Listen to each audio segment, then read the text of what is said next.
see me? I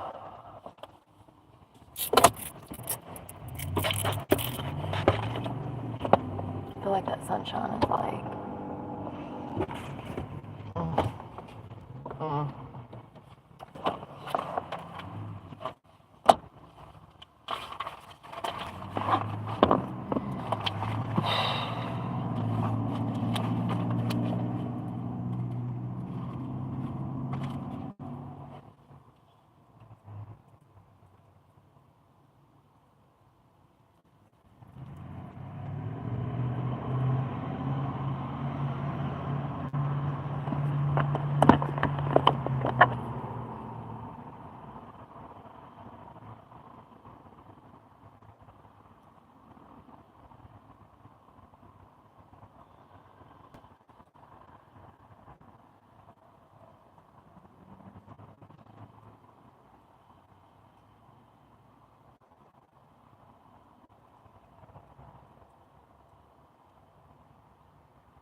Hey, y'all.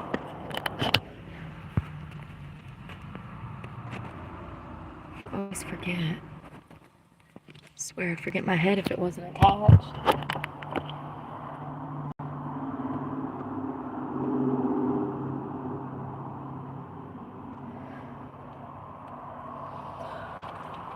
We're going to talk about Trump, some of his picks. But when I was looking into something else, per usual, I ran across something else that's interesting. Y'all remember Vanessa Gullin, right? The Army girl that went missing. Where did she go missing? I think I don't want to say because I could be wrong. There was another girl, Sarah Roque, sergeant. She was a sergeant. Sarah Roque. On the 1st, sorry, I'm trying not to be loud. On the 1st of November, they caught the guy that killed her. Apparently, they didn't know who killed her. A 21-year-old soldier has been charged with the murder and death of Sergeant Sarah, whose body was discovered in a dumpster at their Missouri base last week. Specialist Worcester Rancy, a combat engineer with the 5th Engineer Battalion, is charged with killing the 23-year-old sergeant at Fort Leonard Wood.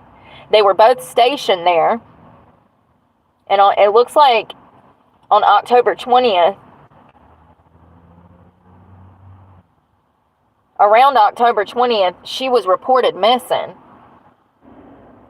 Now, he's also been charged with obstruction of justice. Every time I go live, people start dying. Y'all hear that?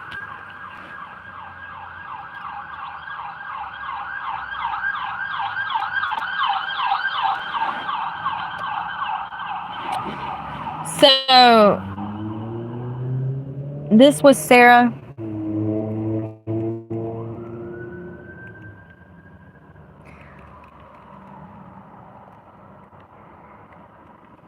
For some reason, this mugshot just screams,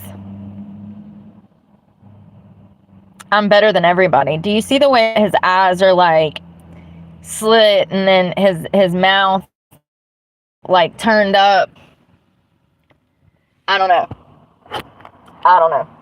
So for some reason, they think that he killed her and dumped her body in a dumpster on the base. I was reading in another article that this is the 3rd girl that worked for the military, the 3rd or 4th, that's been killed like recently. This is actually a phenomenon on U.S. military bases. The over-sexualization of women, the disrespectful behavior, crude comments.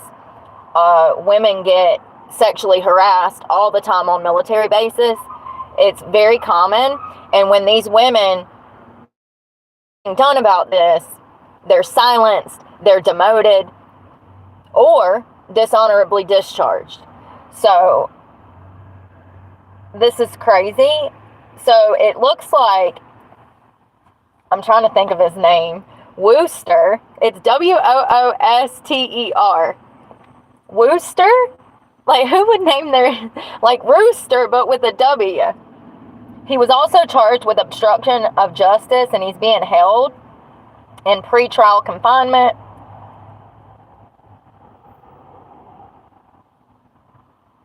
I want to know what happened. You know, this being a military case, we probably won't ever know much. So Sarah was actually reported missing on October 21st after her family and a chain of command were unable to even get in touch with her, prompting a massive search on the base. Located about 140 miles south of St. Louis, Missouri, her remains were found that evening in a dumpster near the barracks for single soldiers, according to Army officials. On October 24th, the base confirmed that a person of interest had been taken into custody. Officials have not revealed how or why the soldier allegedly killed Sarah. It looks like the Army Criminal Investigation Division is going to be picking this up and handling this case. Wooster,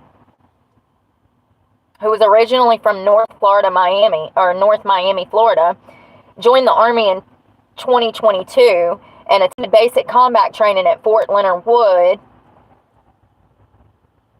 Sarah of Indiana served as a bridge crew member and a mine dog handler with the K-9 detachment of the 5th Engineer Battalion. She was only 23, y'all. She was still a baby. Look. Is it? I don't know anything about FT Hood. I don't know much about Fort Hood. We should definitely look into more cases. Fort Leonard Wood. I mean, it's really mean. It's just sad. It's one of the most disgusting things. She enlisted in 2020, attended basic training at Fort Leonard Wood. Her awards and decorations include got an Army Medal, National Defense Service Medal, Good Conduct Medal, and Army Service Ribbon. Condemnation Medal, Lord have mercy.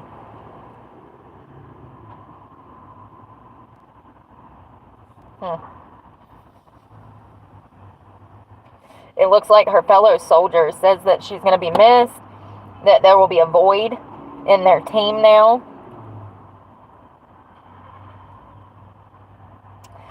So it says, Sergeant Sarah was a daughter, sister, friend, and soldier who chose to serve her country bravely and honorably.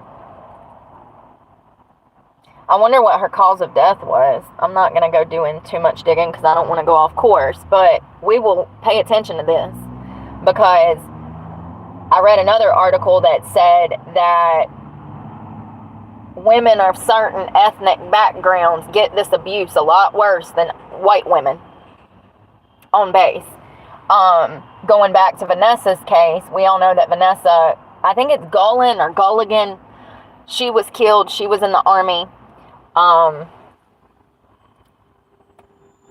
Once again, when we're talking about these sexual perversions, the military is also unfortunate. It's just like the cops. You have a bunch of men run on the good old boy system, the brotherhood system, and they're perverse. And so it's no shock that women in the military are disproportionately overly sexualized, abused, R-worded, and they go through a lot just to be able to serve this country. And talking about people serving this country, let's talk about Tulsa now, because I'm so excited. Oh, who don't want to start? Actually, we're gonna start with RFK, and then we'll get into Tulsa, because I'm so excited. So, President-elect Donald Trump announced Thursday that Robert F. Kennedy Jr. is his choice to lead the Department of Health and Human Services. So this is so great. I told you guys that RFK, he has his own channel on YouTube. He speaks of a vaccine-free, drug-free healthy diet. They want to fix the FDA, and they want to bring America back to a healthier place with our diets, with the foods that we're consuming, with the drugs that are approved for us to take. RFK is going to be over that, and I think that he is perfect for this role. I just have to mention this because this is hilarious. This is the NBC News put out an article, and it says Trump picks RFK Jr. anti-vaccine activist and conspiracy theorist as Health and Human Services Secretary. Is that not hilarious? I mean, what's crazy to me is y'all are vegans, but you're willing to take any med, put any vaccine in your body. Like, that is so counterproductive. So counterproductive. Let me focus on eating nothing but vegetables.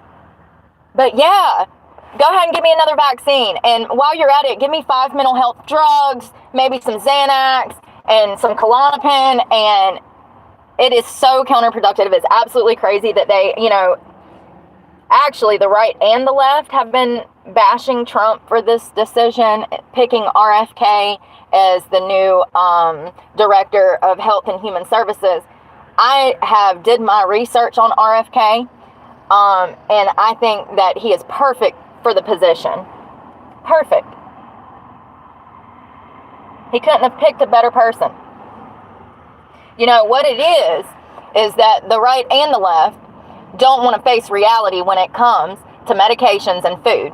Our diets, I understand that it's hard for people to accept that their lifestyle may not be the healthiest. That's what people don't want to hear, and that's why people don't want RFK running Health and Human Services, in my opinion, because Robert F. Kennedy wants to bring this country back to a state of health. He wants to bring vegetables, fruits, meat, the things that we're supposed to be consuming, the things that we have survived on and thrived on for decades. He wants to take preservatives out of certain food, like the bad stuff, all of the bad ingredients that are banned in other countries. He absolutely wants to ban them. But here's the thing, no 10-year-old wants to hear that RFK wants to ban Skittles. But I mean, honestly, they're banned in other countries. So why are they allowed here? We know that the dyes that are in Skittles are neurotoxins in children's brain. The sugar is bad for them. But let's just keep giving them Skittles. That's the problem, is that people don't want to face reality. People don't want to make lifestyle changes. And people definitely don't want to strive to be better.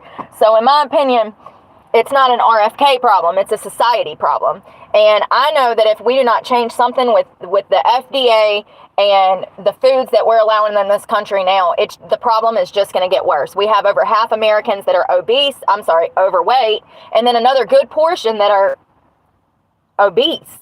We have children, I think it was over 40% are already overweight, and it's not good. It's dangerous, and I think that he's perfect for the role. The safe and the health of all Americans. This is Donald Trump speaking.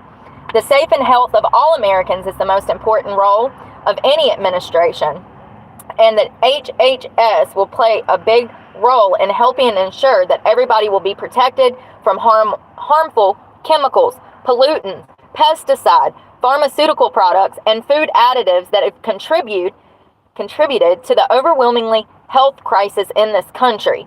Now, Trump wrote this on Truth Social. Mr. Kennedy... I'm not sure I understand. Girl.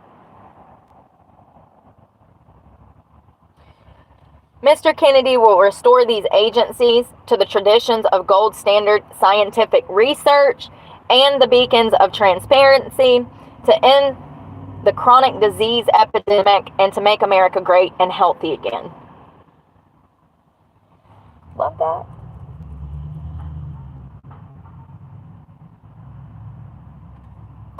So Kennedy actually ran in the presidential election as a Democrat and then as an independent before dropping out and endorsing Trump. Before Trump was elected, Kennedy said he was asked by the former president to reorganize federal health agencies, including the Food and Drug Administration and the Centers for Disease Control and Prevention.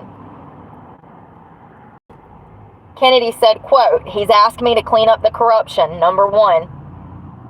Number 2, end the conflicts of interest and return those agencies to their rich tradition of gold standard, practicality-based, evidence-based science, evidence-based medicine, and to the end of chronic disease epidemic in this country. And this also includes gender-affirming care. Okay, we're talking about medicine. We're talking about the medical field. We're talking about the Department of Social Services. We're talking about all of the agencies that are ran through DHHS. They're going to clean it up and clean house, honey. And I am so ready for it. And Trump has already stated that teachers and medical professionals will be prosecuted if they are busted giving gender-affirming care. So we already know what direction we're going back in. We're going back to sanity. We're going back to reality. We're going back to the DSM. We're going back to men and women. Thank God. Now, Robert F. Kennedy, he was an anti-vaxxer. They consider him a conspiracy theorist because of that, which is crazy to me because there's more evidence to support his theories than not. Look at all of the children dropping dead from cardiac arrest at 12. I think that due to the fact that he took a stand on something, that made me like him even more. The fact that they called him crazy.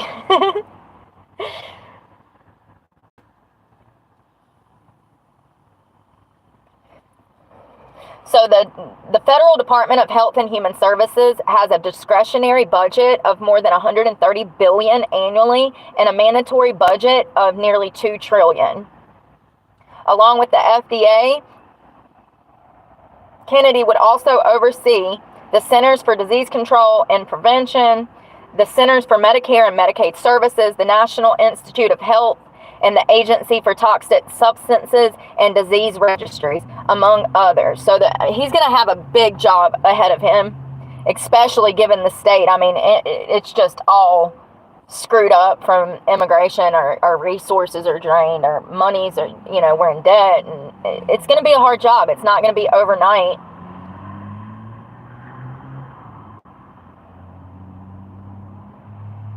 It looks like there's surgeons all over the country and doctors that are really happy that Kennedy is in this position. I bet so, especially if they were, practicing doctors for 30, 40, 50 years before the madness started. A lot of doctors have walked away from the profession because they're completely disgusted at the turn in the medical field. It has not been healthy or beneficial. It has only been lucrative and harmful. So some other people that Trump has picked, and y'all, these names, y'all know I'm not the name queen, right? Marco Rubio, and he's going to be the Secretary of State. That was announced yesterday, and he's actually a Cuban American who has transformed from a Trump opponent into a close ally.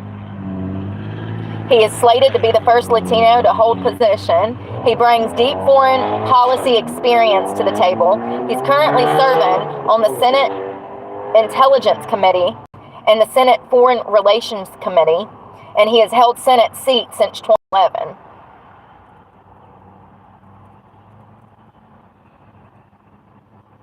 So he says, quote, as Secretary of State, I will work every day to carry out this foreign policy agenda under the leadership of President Trump. We will deliver peace through strength and always put the interests of the Americans and America above all else. Y'all know what I meant. Y'all know what I meant.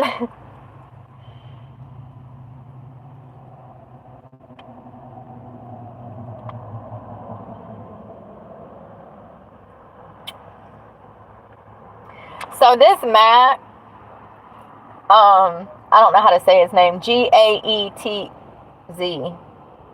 Gazette? No, listen, Matt, Gaetz, will be nominated as Attorney General. And it says the firebrand lawmaker who has represented Florida's 1st congressional district since 2017 will soon oversee the Justice Department that he has long criticized and has investigated him. The Florida Republican later resigned from office, effective immediately, setting a special election for Western Florida District in motion. Matt accused attorney Merrick Garland of weaponizing the Justice Department against Trump during his presidential campaign. He also alleged that the FBI director, Christopher Wray, was blissfully ignorant about how agents ran their investigation. The House of Ethics Committee has investigated Matt following allegations of sexual misconduct and illegal drug use. The DOJ ended the investigation in February of 23 without charging Matt. Interesting. I have no comment because I don't know. I want to talk about Tulsi. So she is going to be the director of national intelligence, and I'm so happy because this gives a room for change. I think that she's perfect for this. So she's a previous Army veteran, and she was actually on the Democratic side, and then she switched to Republican, which I think is perfect for this position, because what Trump is wanting to do is use her as a vessel to clean the swamp, to drain that swamp, honey.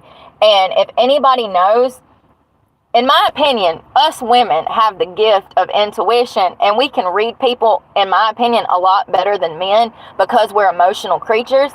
Now, Tulsi has been up, I mean, she's worked, I think, 2 decades for the government, so she knows the Democrats, honey. She knows which ones are good. She knows which ones are part of the swamp. She knows which ones are bad. You see what I'm saying? I think that it's great. She was a great pick because she knows both sides now. So he wants to use her to clean house. And Trump said in a statement, "I know Tulsi will bring the fearless spirit that has defined her career to our intelligence community, championing our constitutional rights and securing peace through strength."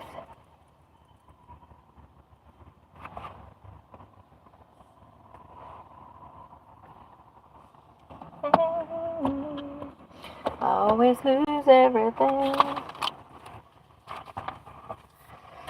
So here's 5 things that you should know about Trump's choice for her.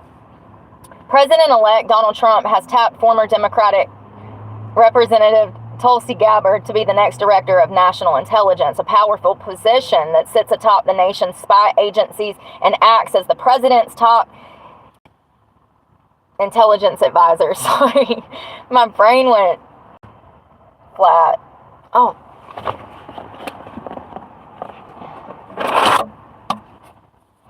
Oh, I meant to put news on it. I was going to change the title and put news, and I forgot. Gabbard is a veteran who served for more than 2 decades, but does not have the typical intelligence experience of past office holders. Maybe that's a good thing. She left the Democratic Party in 22 and endorsed Trump earlier this year, becoming popular among his supporters. She's Hindu, by the way. I did not know that. I mean, it doesn't matter. I mean, that's great.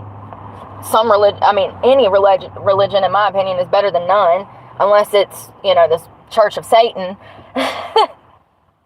Gabbard, 43, was born in the U.S. territory of America, Samoa, raised in Hawaii, and spent a year of her childhood in the Philippines. She was first elected as a 21-year-old to Hawaii's House of Representatives, but had to leave after 1 term when her National Guard unit deployed to Iraq. And she's actually been deployed to Iraq and Kuwait.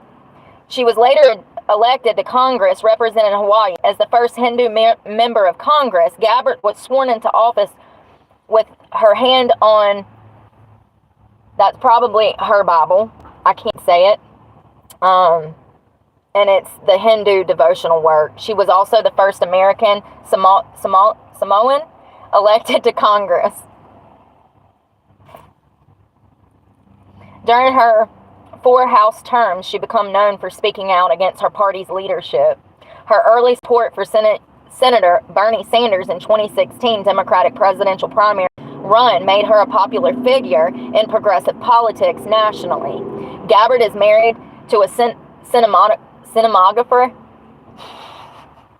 Abraham Williams, her father, Mike Gabbard, is a state senator who was first elected as a Republican, but who switched parties to become a Democrat. Whoa.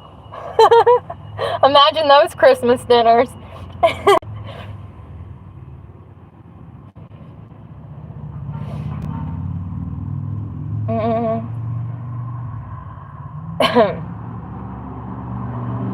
So it says Gabbard sought Democratic nomination for president in 2020 on a progressive platform in her opposition to the U.S. involvement in foreign military conflicts.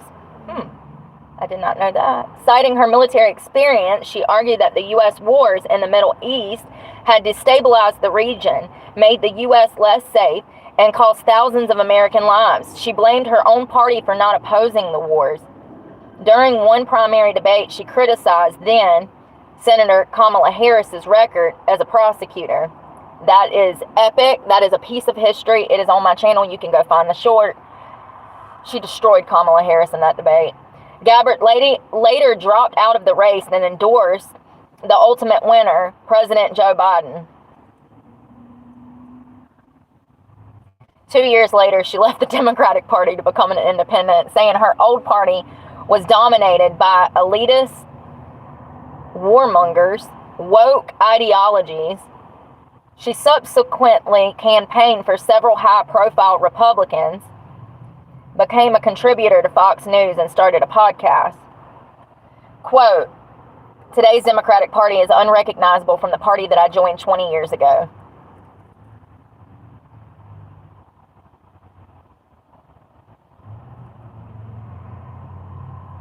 Often appearing alongside Robert F. Kennedy Jr., who challenged Biden for the Democratic nomination before transitioning to an independent bid, then ultimately endorsing Trump, Gabbard represented what Trump argued was his appeal across the political spectrum.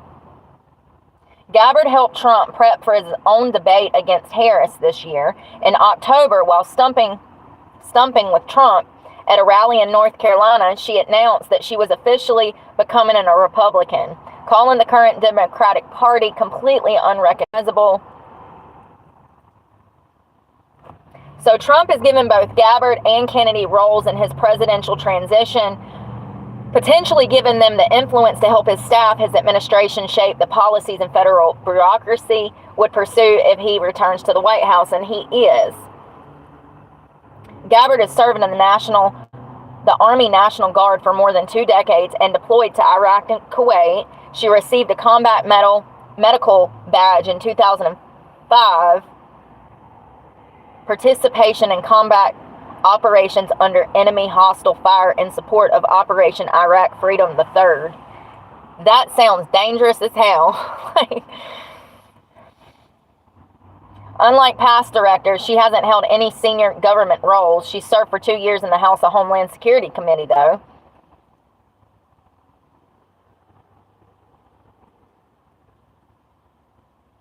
Trump has said that he wants to overhaul. Is that the NIA? I was looking at. I need the. Yeah. Is that the National Intelligence? No, it's just the N. Is it the NIA? Hell. National Intelligence Services, a sector of the federal government he has long viewed with suspicion and distrust. The president-elect has blamed the U.S. intelligence agencies of seeking to undermine his first administration as well as his campaign. I have no doubt. I have no doubt. I believe you. I believe you. He also characterized the intelligence community as part of the deep state. His term for thousands of civil servants who work at a long list of government agencies who Trump has never viewed as sufficiently loyal. Quote, this is from Trump, "We will clean out all of the corrupt actors in our national security and intelligence apparatus, and there are plenty of them," he said. "The department and agencies have been weaponized and will be completely overhauled." It just makes me mad because DSS falls under those services, Department of Health and Human Services, I mean. The Office of the Director was created in 2004 as a part of a series of changes to the U.S. intelligence following the September 11, 2001 attacks. Lawmakers hope that the new office will prevent intelligent failures by streamlining cooperation, interagency cooperation. There we go.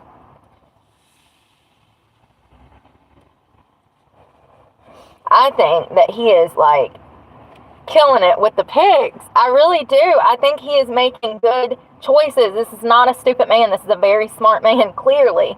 Now, I don't know about that Matt or the Marco, the Secretary of State or the Attorney General. But I think Tulsi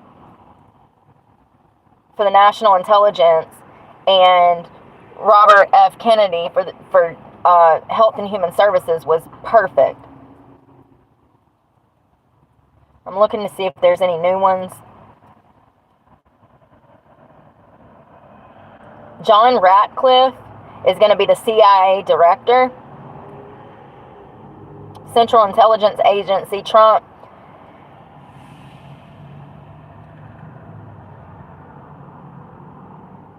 chose John Radcliffe as the CIA director. Radcliffe previously was a House member from Texas before serving as the director of national intelligence at the end of Trump's first presidency.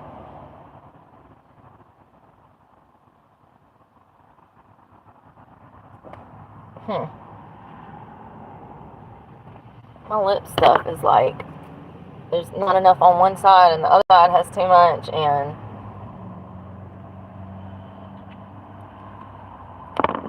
so I ran across, I really hope that that Robert and Tulsi kick ass, take names, and make history, because I have faith that they will make history.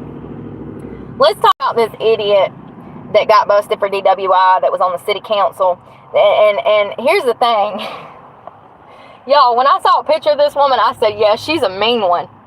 Wait, I'll show you a picture. First of all, she was not pulled over. She was found essentially on the side of a road in a ditch outside of her car, drunk, after causing a 3-car pileup. And the interesting thing is when the cops got there to assist the other 2 victims of a crime, this woman had the audacity to insult the cop, talk about his manhood, and say that he was in the wrong for attempting to arrest her after she just committed assault with a deadly weapon, drunk. She's a Democratic politician, repeatedly insulted the officer's manhood during a DUI arrest. Who needs to make up stories when they write themselves? A Democratic elected official was arrested in Chicago after allegedly causing a 3-car pileup and making an inappropriate comment about the arresting officer's penis. Sorry. Y'all know I'm a child, right? I gotta laugh. So her name is Samantha Steele. She's 45 and was arrested around 8:50 p.m. on Sunday after crashing into another vehicle, causing a 3-car pileup in North Chicago. During the arrest, Steele repeatedly asked the arresting officer, quote, "Is your penis that small?"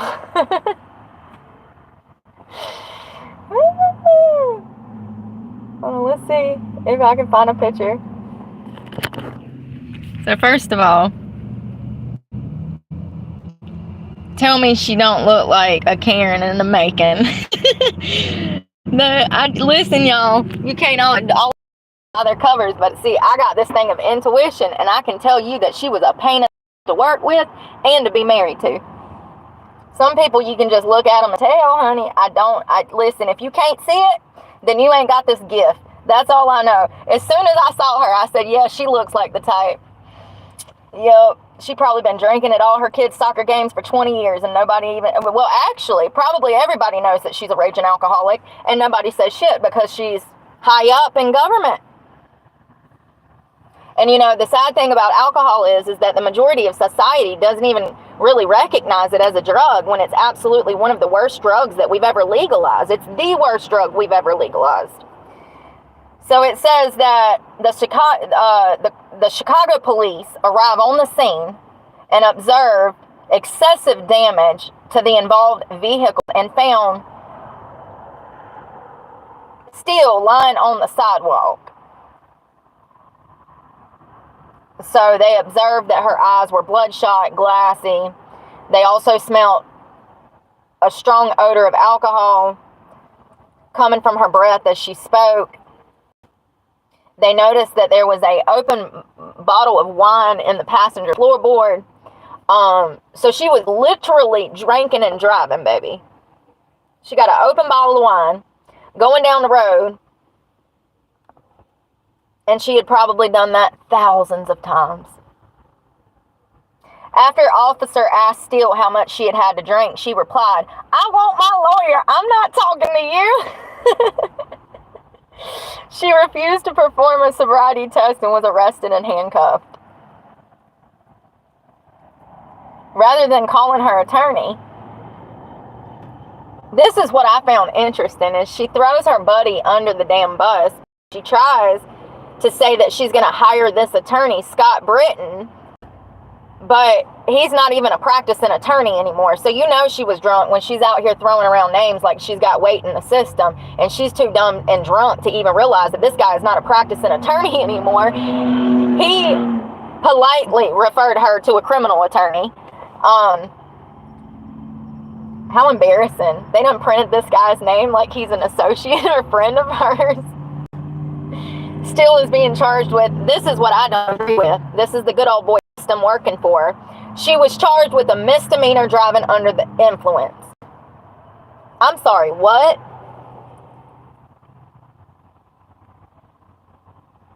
She just called severe excessive damage to both parties involved other than her car. This was a 3-car pileup. She injured 2 other parties in this accident, and all they charged her with was a misdemeanor DWI. If that were you or I, we would have been charged with probably some kind of assault with a deadly weapon with a motor vehicle, dangerous and reckless driving, causing injury. I mean, I don't know, but I just know that if it was you or I, we would have been hit with felonies, girl. We would have been hit with felonies. That's all I know. So Steele was elected as a Cook County Board of Review Commissioner in 22 and is serving a 4-year term until 26. And I just want to say that she's went on with her life. She has not addressed anything on social media. The only thing that she has posted at all is that she is giving a teaching seminar at some convention center shortly. And so she is acting like nothing even happened. And let me just tell you, when people are capable of doing that, that means that they've been getting by with shit for years. When they can just sweep it under the rug and act like nothing happened and continue on with their daily career in life, that's problematic.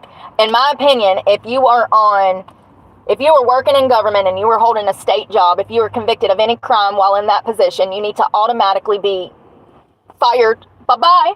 Bye-bye. See you tomorrow. Bye-bye. What was that from? Barbie. Bye-bye. See you later. Sorry. So still, and the Cook County Board of Review is refusing to respond or make any comment on this case. Go figure. They'll just wipe her butt for her, won't they? Sure will, and give her a paycheck while she does it all. It's just crazy. There was, hold on one second. She was actually in a Dodge Charger. And she crashed. She made a wide right-hand turn and hit cars oncoming. Y'all, people could have actually been killed. She crashed her Dodge Charger into a parked Subaru Forester while making a wide right-hand turn. But also, there was another party involved, because I read in an article that the other person was not seriously injured in the crash. Look at this girl. Tell me I'm lying. God. Imagine all that Botox and fillers scrunched in her face when she's angry. Yo.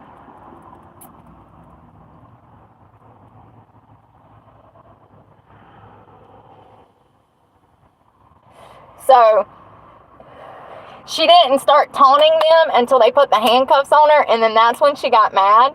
And she's like, is your penis really that small? Is it really that small? So they took her to the hospital.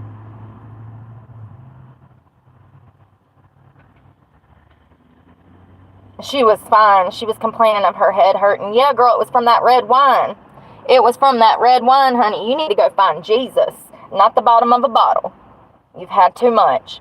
So Steele is a certified level 3 assessor appraiser with over 15 years of experience in the field of property valuation. First elected to the 2nd District of the Cook County Board of Review in 22, her position focuses on property tax appeals and other tax-related duties.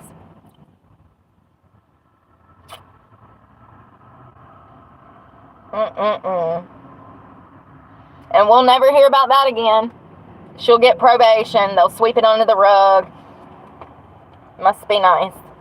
Must be nice. I know that if it was you or I, you guys, we would have got felony charges, and she should have gotten felony charges. Yeah. So, right on par with government officials being dirtbags, a former Mobile, Alabama PD officer was picked up yesterday. A former, and I can't say it, is it Bayou police officer is in jail charged with R-word and sexual A-word. Mobile County District Attorney Kenneth Blackwood says that the charges stem from an incident that happened in 2005 or 6. It was during the school year when the victim was 14 years old. Blackwood's office said the Mobile County Sheriff's Office searched William B.J. Squires' Midtown home back in September and seized potential evidence after allegations of sexual misconduct came to light.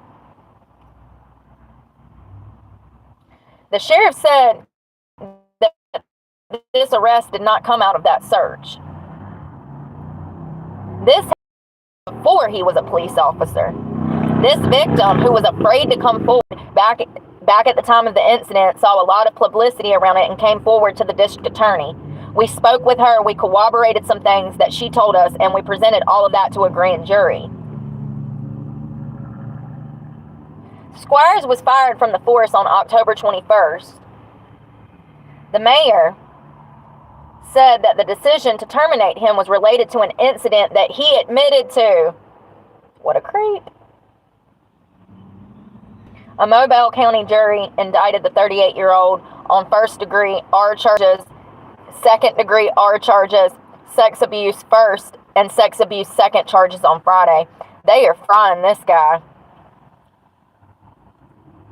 The charges stem back to when Squires would have been 19 or 20 years old and the victim was 14. Ugh.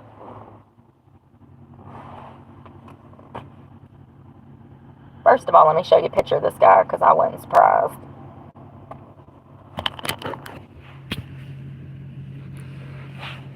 Well, maybe. Is it going to play me a video? Don't play me no video. Hello, Deetra Bello. I need a grandma. I don't know. I mean, if I just passed, I'd probably be like, hello.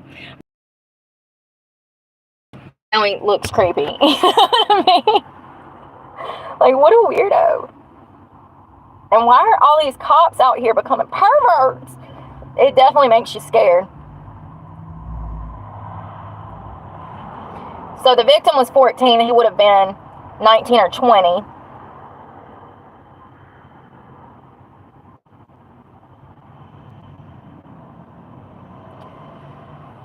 Good. I am glad. So they're actually investigating him for other cases now, including a case from 2008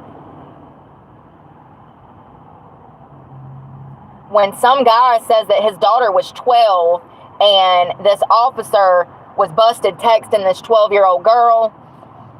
It sounds like he was a predator, and the police department, as we keep finding out, is not so uncommon. How disgusting. Like, we just learned about a school resource officer the other day that was doing this, and he had been doing it for years, and everybody in his department knew he was a weirdo. The teachers felt uncomfortable around him. The female students stayed away from him. I don't understand how these things continue to happen, and people just, I guess you need your job, so you shut your mouth, right? That's probably why I don't have a job, right? Okay. Wow, I didn't realize that I was going to have a rude awakening, have an epiphany through this, but there you go. If I ever spoke truth, that was it. At the time, what is his damn name? Squires. It's Squires. That's Squires, right? He was a 22-year-old volunteer golf coach at a faith academy. Listen, after learning about these coaches and these camp counselors, I am highly suspicious of youth volunteers. That's all I'm saying. Blackwood did not say how Squires met the 14-year-old victim. Blackwood is encouraging people that have information to come forward about Squires.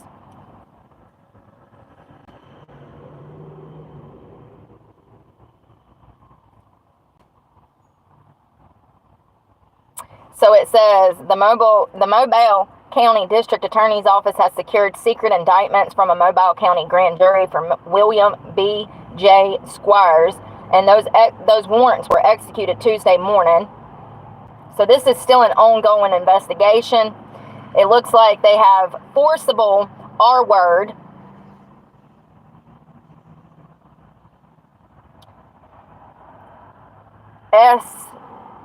assault on a person 12 to 16 years of age, R-word on a person 12 to 16 years of age, and SA by force. So that R-word by force is like a 20-year sentence. They are going to fry this guy if they are able to prove. I just want to fact check myself.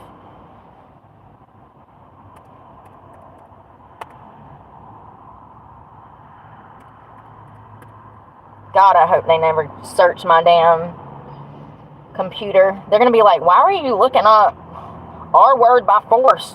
I'm trying to find the sentence.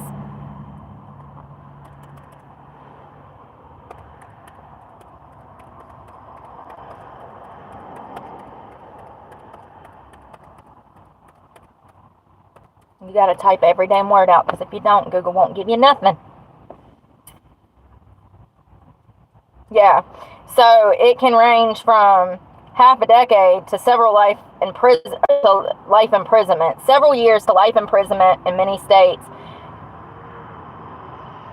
The maximum sentence for a violent R-word is life imprisonment, and in my opinion, any sexual predator should be in jail for the rest of their lives, whether they're doing it to a woman or a child.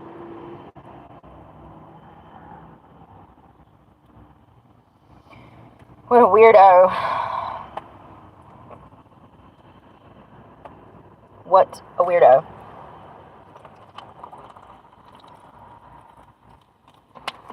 I went and cleaned my truck out. Well, I didn't vacuum it. I just wiped everything down and took the trash out because it was filthy.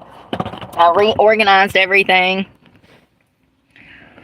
I'm keeping that water container even though it's empty. Reorganized back there. Moved that seat up so I have more room back there. I don't know why it was pushed back. Organized. Yeah.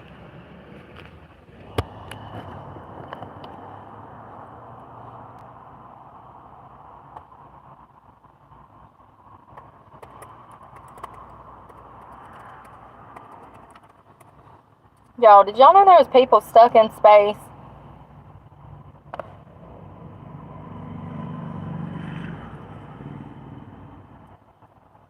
I think I'd mentioned it like a few months ago. They're still stuck there. I think her name is Sunny. I think it's pronounced Sunny. Suni. It's S-U-N-I. And Butch Wilmore. They only expected to be in space for about a week.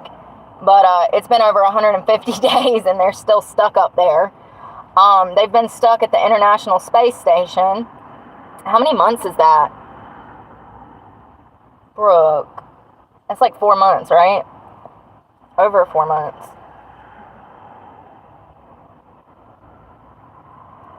So it says technical difficulties with the Boeing Starliner they departed on made a return trip unsafe. Since then, oh God, people online are so stupid, y'all. They're saying that these people have lost weight and that they're unhealthy up there and that they're gonna die. I mean, they're living on astronaut food. What did you expect them to damn blow up like a beached whale from 3 astronaut foods a day? Like, of course they've lost weight.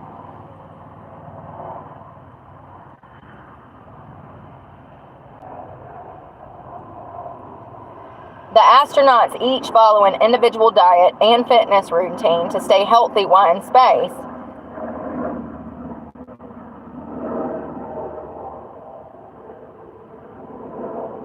Also, there's this thing, fluids actually shift. Their heads will look a little bit bigger because of the fluid in the body.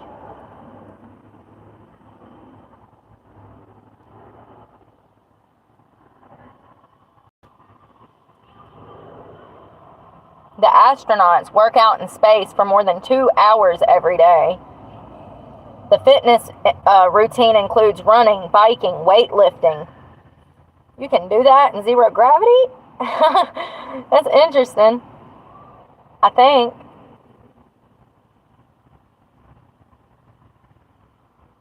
So they won't be on the Boeing craft that they flew out in.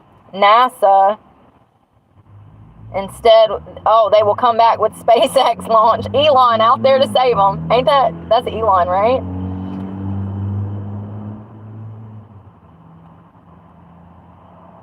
Oh, so Elon launched. Lord, is Elon saving the astronauts? It came right up. SpaceX launched its mission to rescue the 2 Starliner. Not Elon coming to save the government. So NASA screwed up, and Elon sent a spaceship out there to get them, but it's going to be months before it gets there, and then they're not expected to be back until like February. The company's Falcon 9 rocket has been grounded after a booster landed in the wrong place. Oopsie! That's a big oopsie. Huge big oopsie. Y'all, I want to lose everything.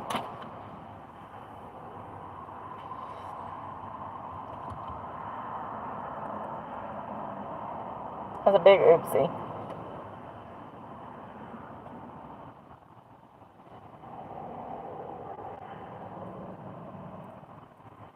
Oh my God, yes, I gotta talk about this because this is crazy.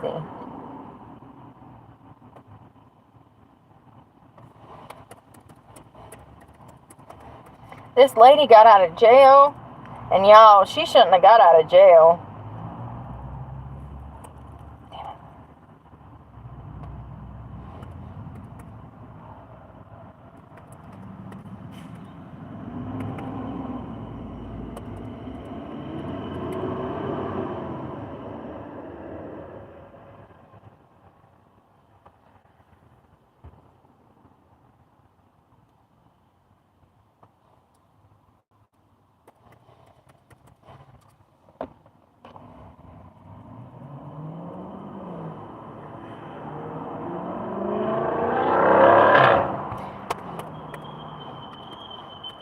What the hell is going on out there? Do you hear people just tearing up the city? So first of all, this was called, trigger warning, the sex slave murders. This case was heavily saturated in S&M. If you don't know what S&M is, it is the devil's work. It literally has sadism in the title. This couple met. Both had been previously married.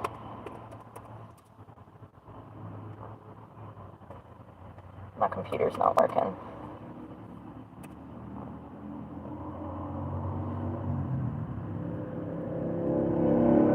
He had actually been married, I think, 5 times before her. And then she had also been married 2 times prior. And it's pronounced sadism and masochism, y'all. It's the beating, it's the deprivation of pleasure from acts of inflicting and receiving pain or humiliation. The term is named after this French author. He was known for his violent and libertine works and lifestyle. Those sadomasochistic behaviors they don't necessarily have to be linked to sex, but more often than not they are. And it's the beating, mutilation, and disrespect of other humans. Okay, first of all, in my opinion, this is the devil's work. Don't get involved in stuff like that unless, you want. I just think that you shouldn't get involved in stuff like that. That's not what God intended for humans to be doing. It's the devil's work, in my opinion. But this couple, they actually would go on to murder 10 girls, some of which were teenagers. And this girl, Charlene, is actually free now. Can't make this shit up. Can't make this stuff up. Something that I found interesting was statistics on how common this is as far as women being part of. It was her and her husband that would go on to kill these girls, brutally torture them. And it's actually very rare that women get involved like this, but there is a psychological profile for women that do get involved like this. So sexual predators represent the embodiment of cultural definition of serial killers. In consideration, the female sexual predator serial killer, a review of limited literature found a clear distinction between women acting alone versus in a partnership. Now, this woman, Charlene, did this with her husband, Gerald. I have to note that childhood, he was raised by a prostitute, a sex worker, who was extremely abusive to him. And she would let her clients come over. They would perform sex acts in front of these children.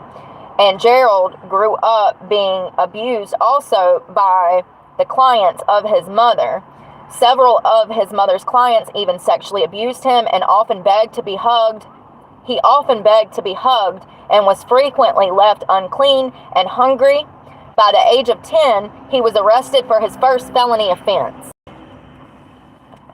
So this man, Gerald, meets this woman, Charlene, and they start to plan to kidnap girls. I want to talk a little about the psychology behind women that get with people like this.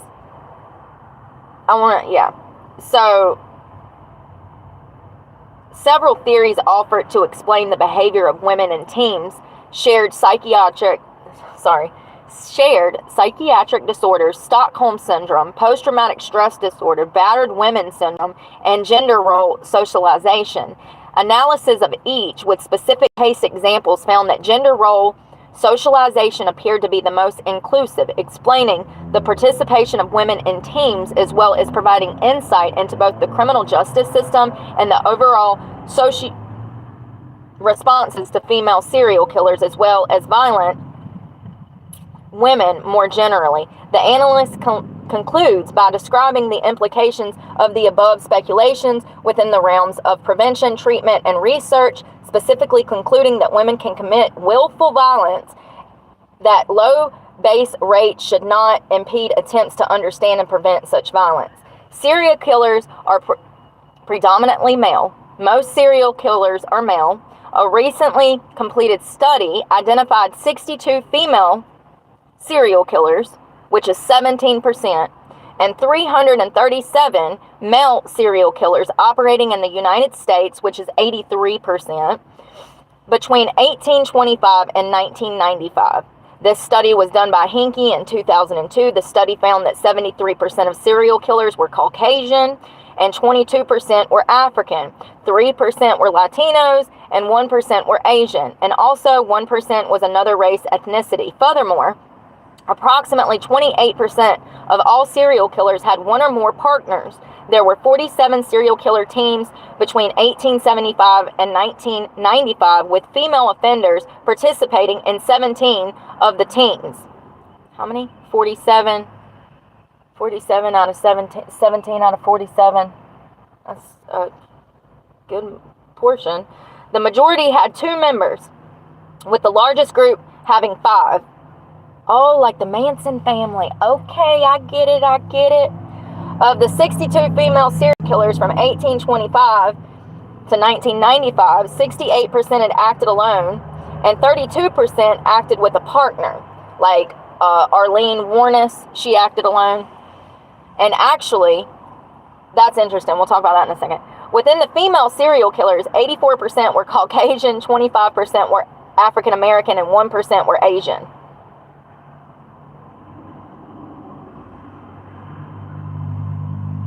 So, Arlene Warnos, I can't say it, the Florida female serial killer, there's a huge debate with whether or not there was a sexual component to her case. I don't believe that there was. I think that there was rage to her case, but I don't believe that she was a sexual predator. Now, that some people say that she falls into, she falls into a certain category because she killed men that she was having sex with, but she killed them out of rage. She didn't kill them to defile the body and have sex with a dead body, okay? I just want to point that out. So, of the categories, hold on. Overall, female serial killers acting alone are often mature, careful, deliberate, socially adept, and highly organized. They usually attack victims in their home or place of work and tend to favor a specific weapon, like ingested poison, lethal injection, or suffocation. Female serial killers acting in a partnership tend to be younger, aggressive, vicious in their attacks, sometimes disorganized, and usually unable to carefully plan. They generally attack victims in diverse locations and tend to use guns, knives, or torture. Of the new categories, 2 are of particular interest: the team killers and the sexual predators.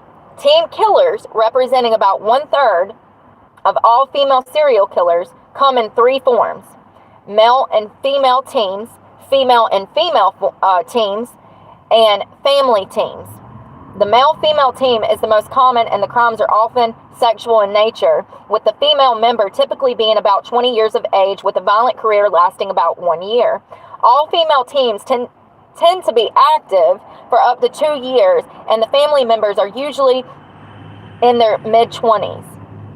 Family teams average a year, and the female members are typically young, about 20 years of age. For all 3 categories, the average victim count is 9 to 15, and a variety of methods are used.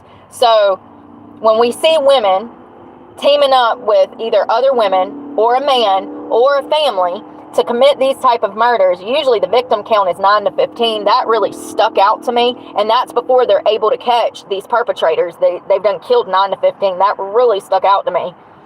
And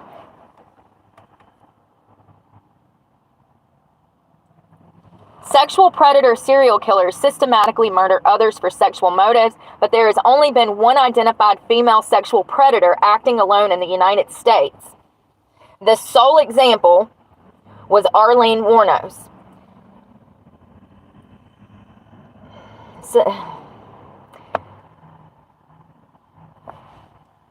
The sole example of this is Arlene Warnos, to be discussed in a later section, blah, blah, blah, blah, blah. Hold on.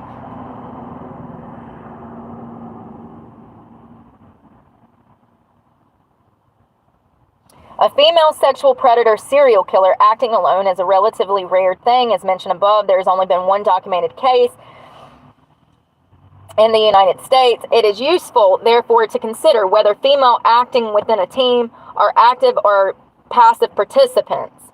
So what level of involvement are these women holding when they're doing these murders with a partner, with a girlfriend, with, the level of participation has numerous implications, particularly within the criminal justice system.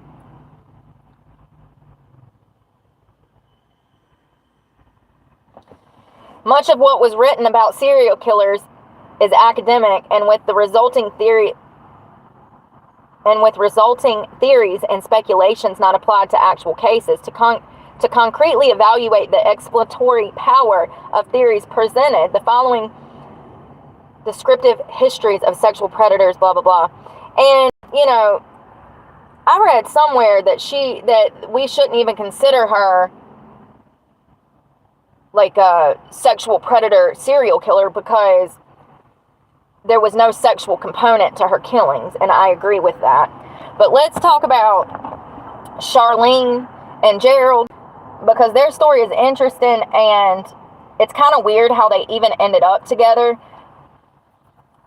Like I said, Gerald was abused. His mother was a prostitute. She beat him.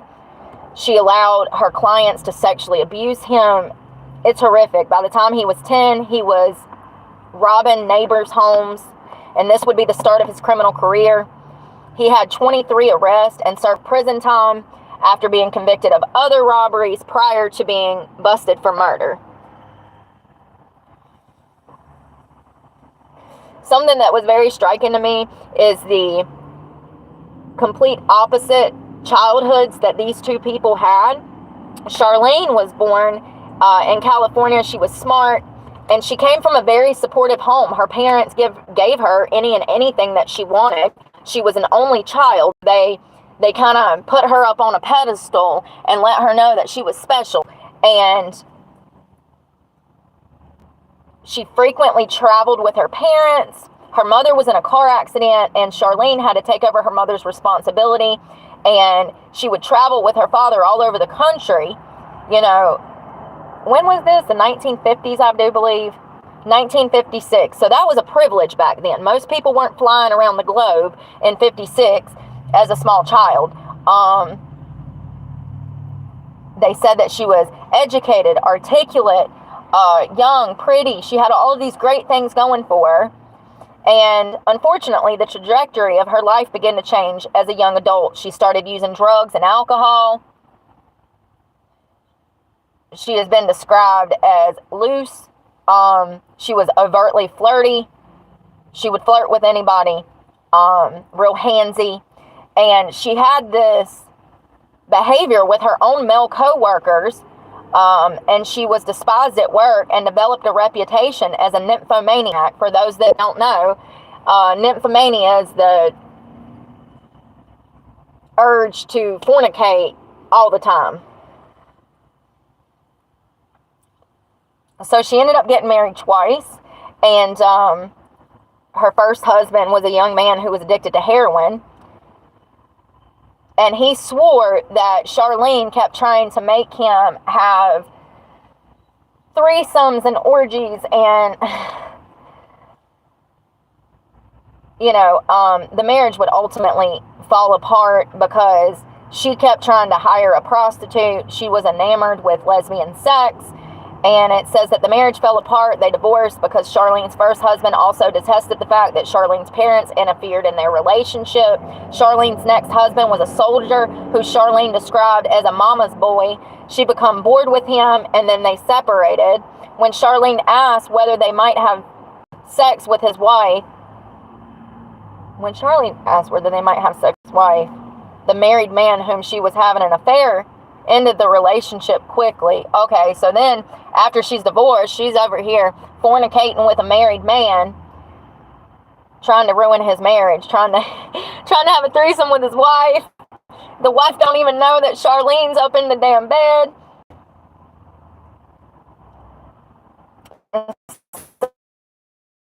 Attempted to off herself. She survived, and not long after she met Gerald, who was from a broken home, whose mother allowed strange men that were paying her for sex to essay him. On September of 1977, Charlene met Gerald at a poker club in Sacramento, California. Within a week of their first encounter, Charlene moved in with Gerald. Girl. Charlene acted as the sexual subservient partner in their their S&M relationship, y'all. She was his subservient. So that means like she was beating him or he was beating her. I don't know. I don't even want to know. Although Charlene later claimed in court that she detested the painful experience, I guess he was beating her. Gerald engaged in rough intercourse with her and particularly enjoyed pseudoing her. Charlene allegedly became enamored by this sadism and started partaking in his fantasies. Oh, God. After they had been living together for a few months, Gerald decided to bring home a 16-year-old exotic dancer to Charlene, and they had a threesome together. He made sure the women and the teenager did not touch each other and only touched him, but afterwards he got home from work and he discovered that Charlene and the teenager were having sex alone. Y'all. He beat Charlene after throwing the dancer out an open window in wrath. He then refused to have intercourse with her, claiming that he had lost his libido and had become impotent. Charlene felt Gerald was sleeping with his patrons when he was working as a bartender because he had lost all interest in having a sexual relationship with her. After a year, he admitted that he required a pair of sex slaves to keep him excited. Charlene was asked to find them, and she obliged. What year was this? This was 77. This was Ted Kaczynski days when he was talking about too many people polluting the earth with evil. Sorry. All right, so this is going to start their crime spree. 16-year-old Sandra K. Butler, my mama's name was Kay, was last seen in Sparks, Nevada on June 26, 1978 at 4th and Greenberg Streets. Hold on. She was directly across the street from her parents' apartment, and she was making her way to a shopping center. She has not been seen or heard from since. She was a probable runaway at the time of her disappearance. Authorities now believe that Sandra Butler was Charlene and Gerald's first victim. Sandra had been given permission by her mother to ride her bike to the rodeo at the fairgrounds on the day she vanished. And the cops know that this couple were present at the fair on that day. Gerald and Charlene were never interviewed by the police who were investigating Butler's disappearance. Neither ever confessed or were convicted of Sandra's supposed murder. Butler's remains have never been located, and now they think that this couple killed her.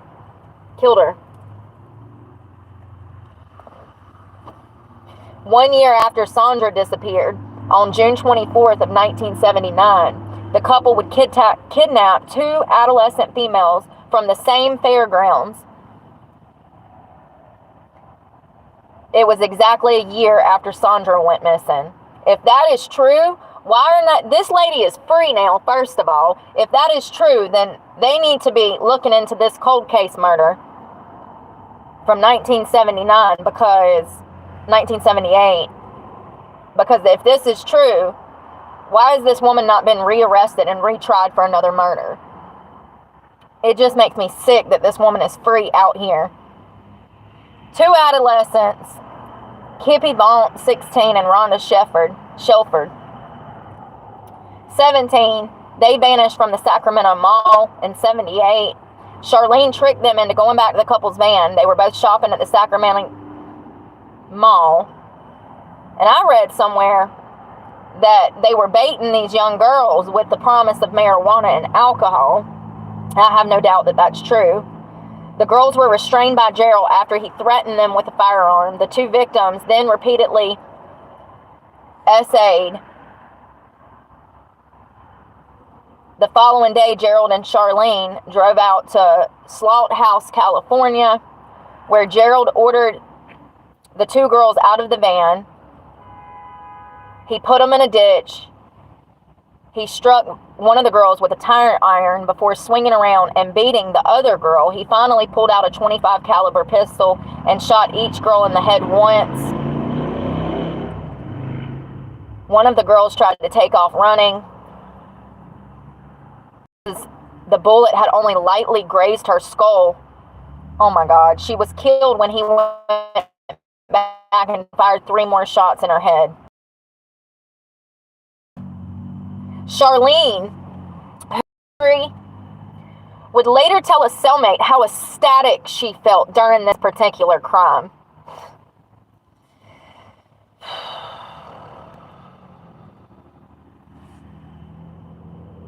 So there was another 2 girls that went missing, a 13-year-old Sandra and a 14-year-old Brenda Judd. They were abducted from the county fair in Reno, Nevada. Both were persuaded to enter the van with the couple and promise of earning money by distributing flyers.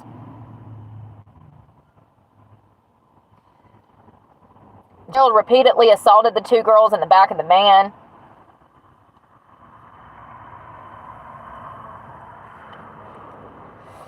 Over the next few hours, they as a couple, harmed these children. One of the girls was then dragged towards a dry steam bed by Gerald after he removed a shovel from under the van seat and yanked her out of the car. He then crept up behind the other girl and repeatedly struck her in the head with a shovel. Charlene would later recall in court the assault, describing it as a loud splat, like flat rock hitting mud, and the girl sank to her knees and slowly toppled over on her face.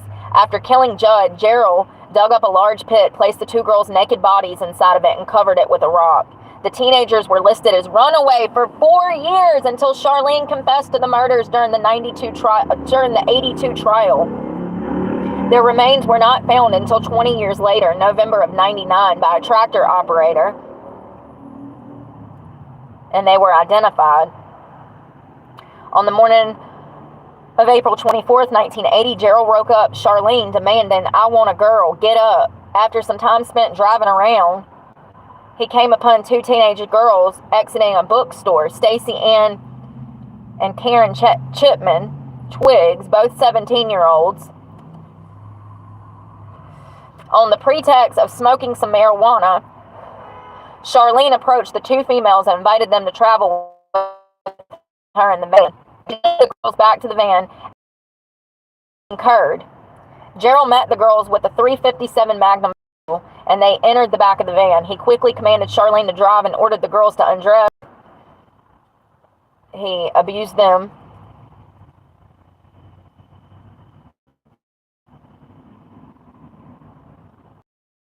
So he ordered Charlene to drive to some woods carrying a hammer and a shovel.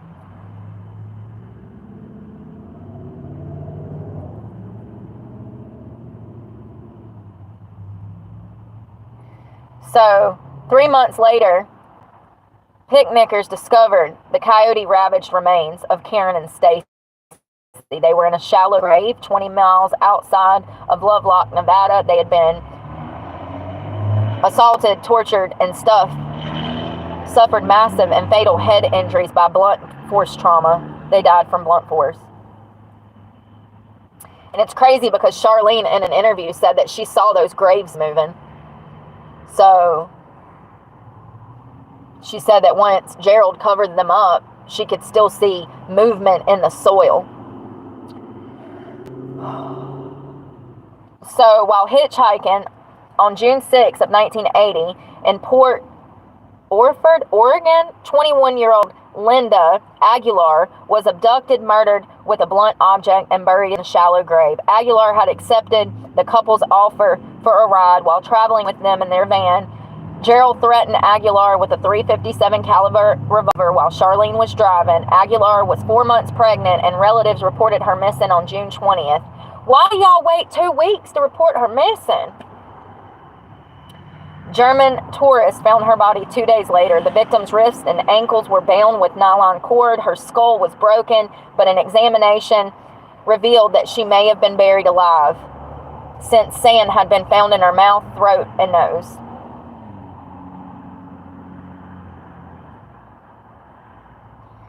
On July 17, 1980, 31-year-old Virginia Mockle was abducted from the parking lot of the West Sacramento Tavern where she worked as a bartender. Gerald and Charlene were acquainted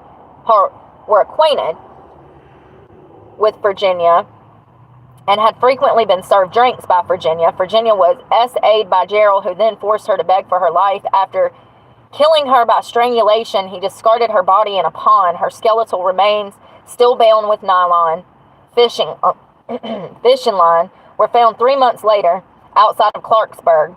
Loops of the cord from the victim's neck were admitted as proof of death by strangulation. These people are sick, and this woman is free. While leaving a fraternity party November 1st of 1980, 22-year-old Craig Miller and his fiancée, 21-year-old Mary Elizabeth Sowers, were forced into the couple's car. Miller and Sowers were seen by the couple standing on the side of the road. Gerald then ordered the two to get into the automobile after getting out of the vehicle and approaching them directly while brandishing a .25 caliber Beretta.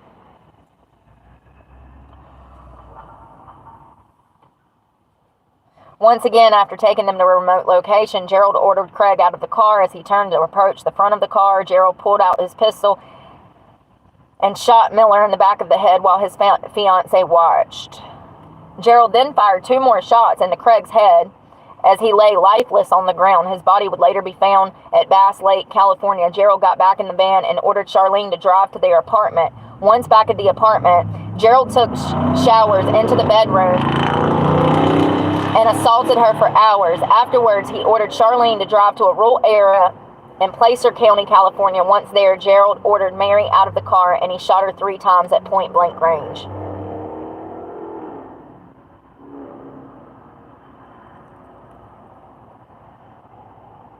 I just want to be clear that these type, Gerald was a victim, unfortunately. But the reason that Gerald is doing this is he, in my opinion, is trying to destroy his mother. Every young girl that he assaults, kills, is intentional and is a representation of his mother, who raised him as a prostitute, getting assaulted. And that's just my belief. A friend of Miller and Sowers witnessed their abduction and reported the car's license plate number. Police used this information to track down and arrest this couple at a Western Union office. Charlene's parents were in the process of wiring her money. Gerald and Charlene pleaded not guilty to the charges of kidnapping and murder.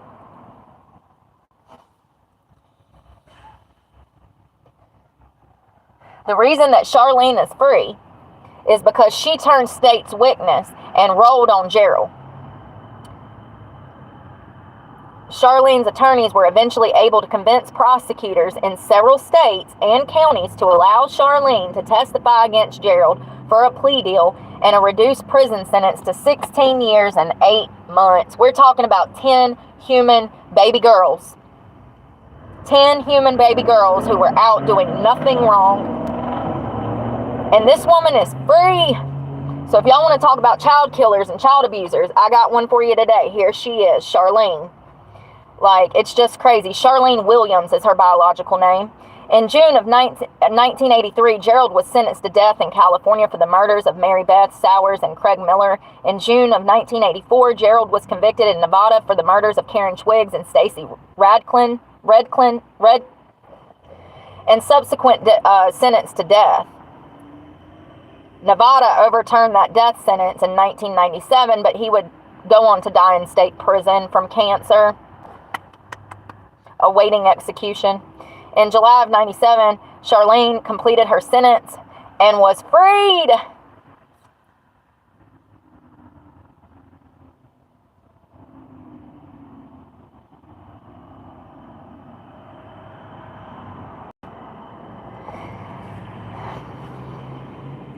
Sorry.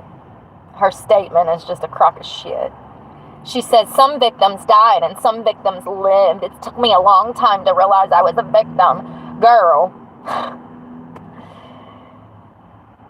That's upsetting, ain't it? To know that heifer's free. Let's see if I can figure out where she is. Charlene Williams, murderer, freed. This is a really hard case to research. All of the information is gone, like everything else. So this was written the day after she got out of prison. October 28th of 97. Bay Area Focus ex-con starts a life anew. She lured victims for her killer husband in the 70s.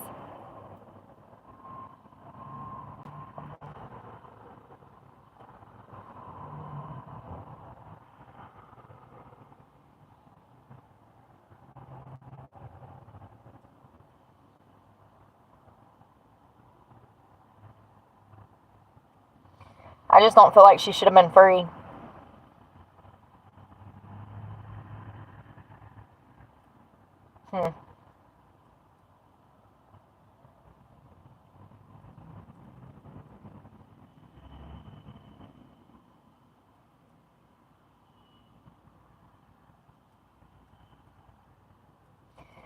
I don't know, you guys. It doesn't say anything new.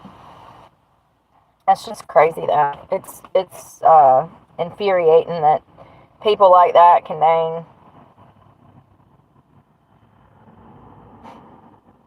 You know, it's so funny how when people want stuff from you, they get mad when you won't, you know, do things for them. But you ask them for something, and they're nowhere to be found. I hate people. I really do, y'all. They're disappointing. Shit, I was supposed to look at something.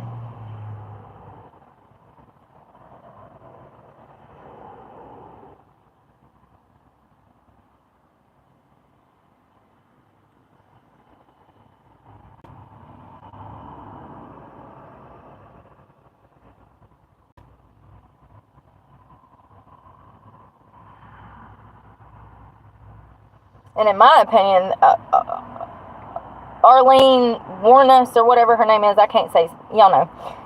In my opinion, that was a robbery scenario. That was not, it wasn't like she was killing these men to defile their body and have sex with them. So that makes it different, in my opinion, than a sexually motivated killing.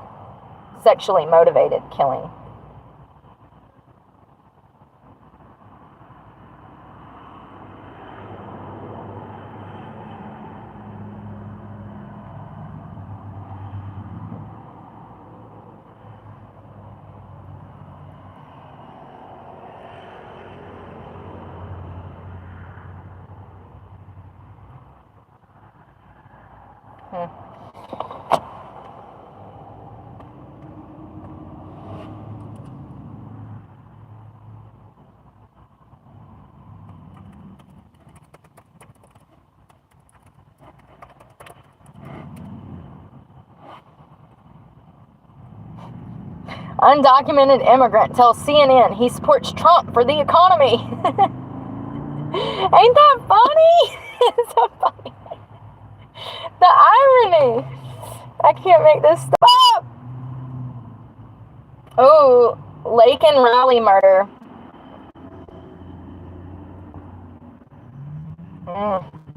So it looks like the guy that killed Lake and Raleigh, we've talked about her case. He was an illegal immigrant. He killed a University of Georgia nursing student. It says Friday is the start of his trial, today. So it looks like today the jury has heard a 911 call that her friends made reporting her missing. Jose Ibarra, I'm probably not saying that right. He's 26. He's charged with killing the 22-year-old back in February after she went for a run around the campus in Athens, Georgia. And he was actually a resident of the area. The Venezuelan national was arrested the day after. Raleigh's blood was found. Oh, her body was found, I'm sorry. And his immigration status thrust the case into the national spotlight, with immigration a key issue during the 24 election. Prosecutors are saying that Jose struck Raleigh in the head and then asphyxiated her. The intent was to SA her.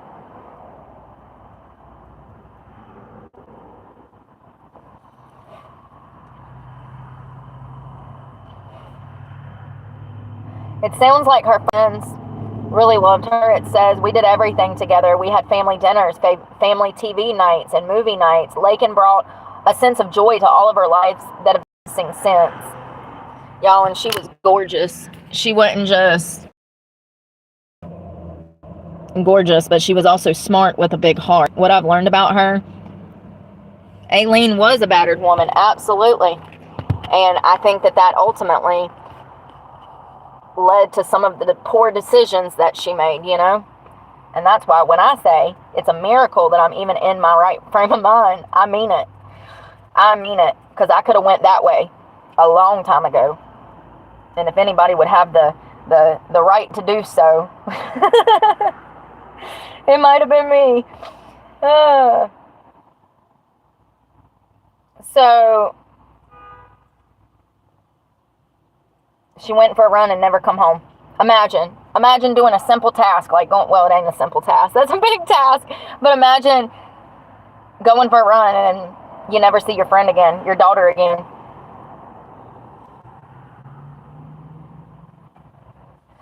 So the cause of death was blunt force trauma to the head, even though he tried to strangle her. Apparently he was too weak. What a bitch. They called it a crime of opportunity. He looks like a loser.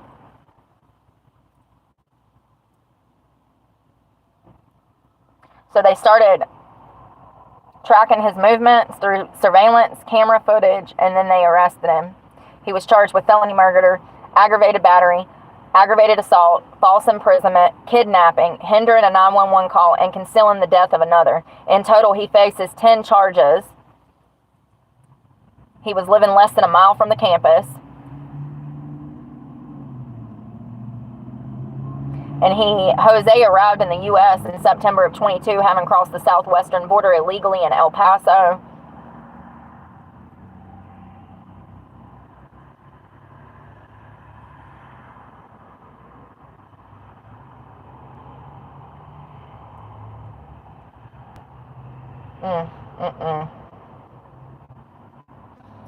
While some, including Georgia Representative Marjorie Taylor Greene, called for the death penalty, prosecutors are now pursuing a life sentence without parole.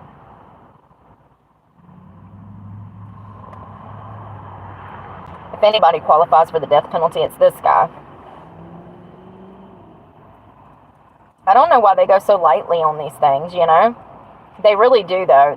And the people that shouldn't be locked up, they lock up, and vice versa. And the ones that they need to lock up, they just let out after 3 months. You can go commit a rape, and nobody cares. But you go sell 30 pounds of marijuana, boy, and the FBI is going to knock your door down. Like, I mean, 30 pounds is a lot. That's a lot. Poor guy. What the hell, bro? All in one place, huh? Real smart, buddy. Real smart. Well, the best that they're going to do is give him 3 hots and a cot for the rest of his life, educate him, give him the opportunity to stay in the United States. Don't you love that? Don't you love our justice system?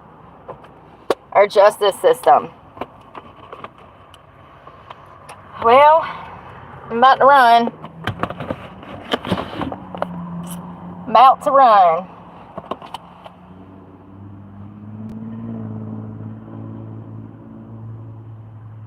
I don't have anything in particular planned. I guess it's going to be a rough weekend around here. Rough weekend. Probably the worst weekend that I've ever had, honestly, but I can't do shit about it. I never can. The harder I try, the less I succeed, and the more I fail. I don't understand it. I don't understand YouTube. I don't understand the algorithm. I don't understand people. I don't understand. But, you know, there's a reason God's putting me through hell. There's a reason. There's a reason. There's absolutely a reason.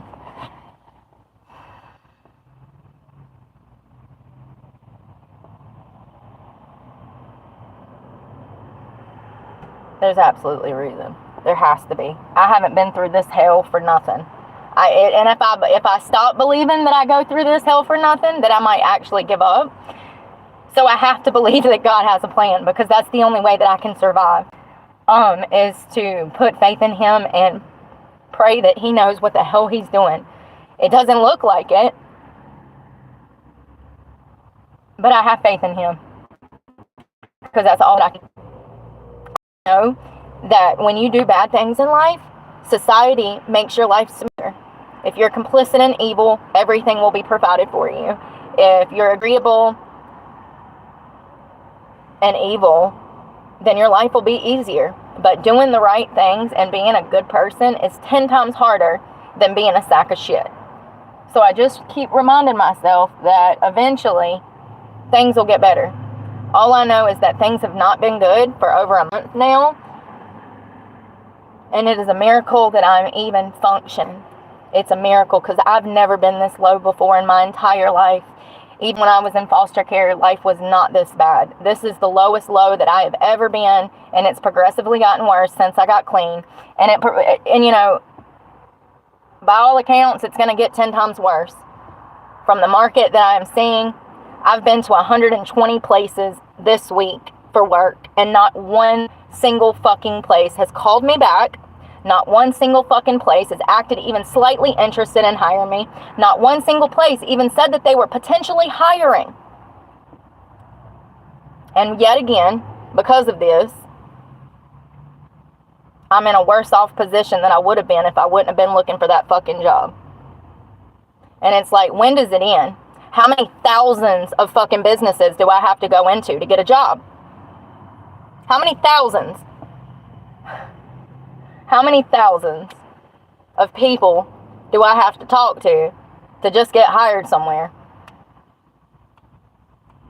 I could understand if I was walking into the damn Department of Justice and asking for a fucking position, but I'm not. I'm walking into fucking Wendy's and Sitco and Arby's and fucking the Dollar Tree and fucking bars and fucking any and everywhere. And it's so frustrating because it's put me in a position now that I can't even take care of myself because I'm constantly looking for work.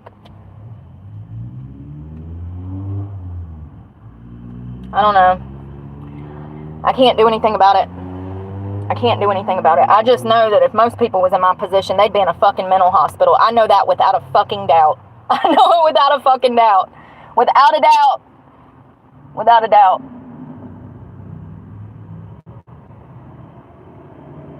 Things have progressively gotten worse, and something that I noticed today is that the majority of businesses are not only suffering from not having customers because people are broke, but they're also suffering from short staff. So the places that do have business, they actually need 2 or 3 more people either in that restaurant, in that store, whatever, and the company just doesn't have it to spend. So they've laid so many people off. Speaking of which, there's another company that laid off this morning. They're cutting like 500 employees, 700 employees. I mean, it's just every day. It's never ending. I see more foreclosures and damn layoffs than anything. And it's just like, how am I the only one seeing what is happening around us? Small businesses are going out of business. Corporations are going out of business.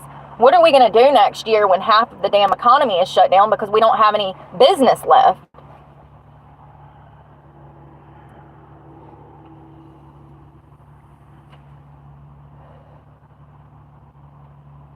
What are we going to do? I wish that I could film on my other phone.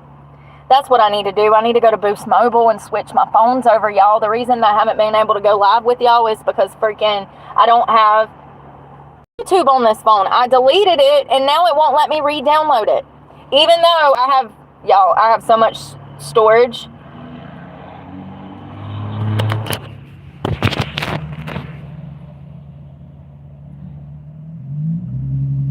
So I have all that storage.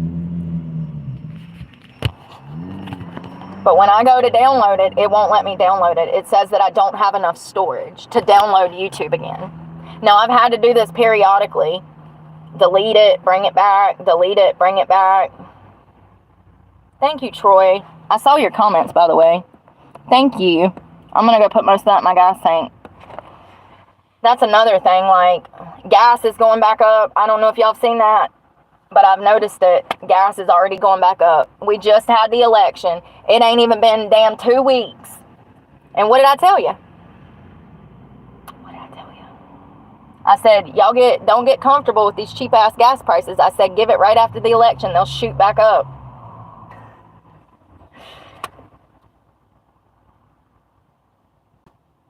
Yeah, I texted my ex. I was like, here's a screenshot of this, and this. Like, I was like, look at my gas tank. I kind of have not been able to fill my gas tank up in